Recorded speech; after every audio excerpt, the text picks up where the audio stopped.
Ahal velayetinin häkimetleri Änöw şäherinde itleri zäherläp tutmak, soňra da tayaklap ýa-da boğup öldürmek çärelerini güýçlendirdiler. Bu çäre sosial ulgamlarda onlarça ulanjynyň itlerin köpçülikleýin öldürilýändigini aýdyp, gyrgynçylygyň bet edilmegine çağırmagyna getirdi. Häkimliň işgärleri, Sultanda Jemaat Hojalygy Müdürlüğiniň işgärleri diňe köçüdäki üýtüz uzarsız itleri däl. Ýa-da raýatlaryň howlusundaky, şeýle-de gizelen jetmek üçin köçä çykarylan itleri hem ýok edýärler. Olar howludaky itlere zäherlenen çörek ýa-da et, towuk hödürläp, alda usalyp öz ýanlaryna çagyrýarlar. Sondan soňra olar tutup tayaklap ýa-da boğup öldürýärler.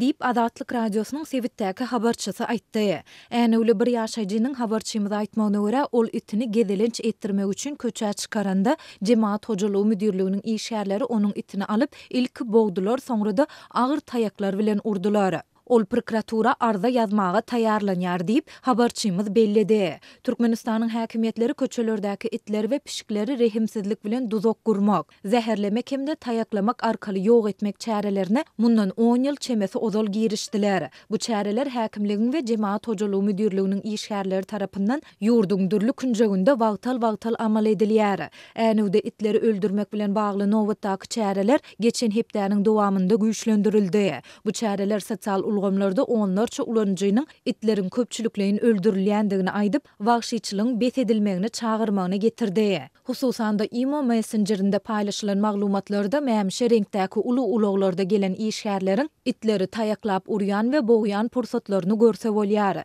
Şeýle-de olarda gyrgynçylygy amala aşyrýandygy aýdylýan işgärleriň suratlary hemde atlary äşär edilýär. Haýyş, bu maglumatlary tizden tiz ýaýradyň. Gelin dostlarymyzy goralaýyn. Haýwanlary düýp götür arasalamak çäreleri dowam edýär. Haýyş, haýwanlaryňyzy öz başda köçä goýbermäň diýilip, paýlaşylan maglumatlaryň birinde aýdylýar. Sosial ulgamlardaky işçiligiň ýyzy süre haýwanlary gorap çykyş edýän aktivistleriň ençemesiniň Imo Messengeri kadaly işlemedi we olaryň azyndan 2 sansy Änewň häkimligine çağıryldy. 16 fevralda geçen duşlukda häkimligiň resmileri aktivistler bilen sypaýçylykly gürleşip, raýat pozisiýalary üçin minnetdarlyk bildirdiler.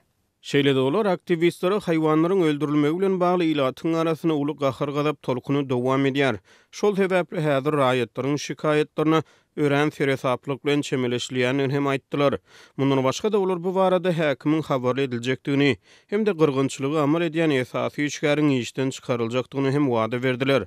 Dip ýagdaýdan habarly çeşmämiz habarçymyza aýtdy. Onuň tasdiklamagyna görä häkimligiň işgärleri 17 fevralda aktivistlere jaň edip, häkimlikde ýygnak geçirilendigini we welaýatyň wekillerine haýwanlary öldürmegi bet etmegi we tutulan haýwanlary angara eltmegi tawşyrylandygyny aýtdylar. Ahalda tutulan haýwanlary kabul edýän esasy ýer çoğunluda galındylary gaýtadan işleýän zawodyň çägindäki angarda ýerleşýär. Haýwan goraýjylar bu ýeri itler üçin konslager atlandyrýarlar. Bu wakadan soňra haýwanlary gorap çykyş edýän aktivistleriň bir näçesiniň angara baryp görmegine ruhsat berildi. Olaryň sözüne görä bu ýerdäki ähli itleriň sany 50-den geçmeýär we olara kadaly iýim suw berilmeýär. Türkmen häkimetleri ýurtda itleriň we pişiklerin köpçülikleýin tutulmagy we ýok edilmegi barada açaçan mesele gozaman gelýärler.